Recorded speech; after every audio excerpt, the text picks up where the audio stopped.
किसी जंगल में एक उल्लू रहता था। उसे दिन में कुछ दिखाई नहीं देता था, इसलिए वह दिन भर एक पेड़ पर अपने घोंसले में छिपकर रहता था। सिर्फ रात होने पर ही वह अपने भोजन के लिए बाहर निकलता था। एक बार की बात है, गर्मियों का मौसम था। दोपहर का समय था और बहुत तेज धूप हो रही थी। तभी कहीं से एक बंदर आया और वह उल्लू के घोंसले वाले पेड़ पर आकर बैठ गया। गर्मी और धूप से परेशान होकर बंदर ने कहा, उफ, बहुत गर्मी है।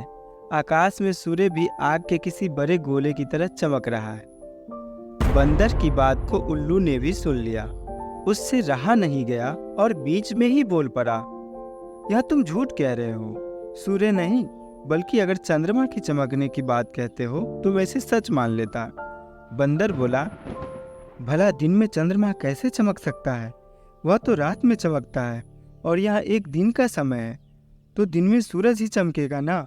यही कारण है कि सूरज की तेज रोशनी की वजह से बहुत ज़्यादा गर्मी हो रही है। उस बंदर ने उल्लू को अपनी बात समझाने की बहुत प्रयास किया कि दिन में सूरज ही चमकता है, चंद्रमा नहीं। लेकिन उल्लू भी अपनी ही जिद पर अड़ा हुआ था। इसके बाद उल्लू ने कहा, चलो हम दोनों मेरे एक मित्र के पास चलते हैं, वही इसका निर्णय करेगा। बंदर और उल्लू दोनों एक दूसरे पेड़ पर गए। उस दूसरे पेड़ पर उल्लुओं का एक बड़ा झुंड रहता था। उल्लू ने सभी को बुलाया और उनसे कहा कि दिन में आकाश में सूरज चमक रहा है या नहीं, या तुम सब मिलकर बताओ। उल्लू की बात सुनकर उल्लुओं का पूरा झुंड हंसने लगा। वह बंदर की बात का मजाक उड़ाने लगा। उन्होंने कहा, नहीं, तुम बेवकूफ़ों जैसी बात कर रहे हो। इस समय आकाश में तो चंद्रमा ही चमक रहा है, और आकाश में सूरज के चमकने की झूठी बात बोलकर हमारी बस्ती में झूठ का प्रचार मत करो।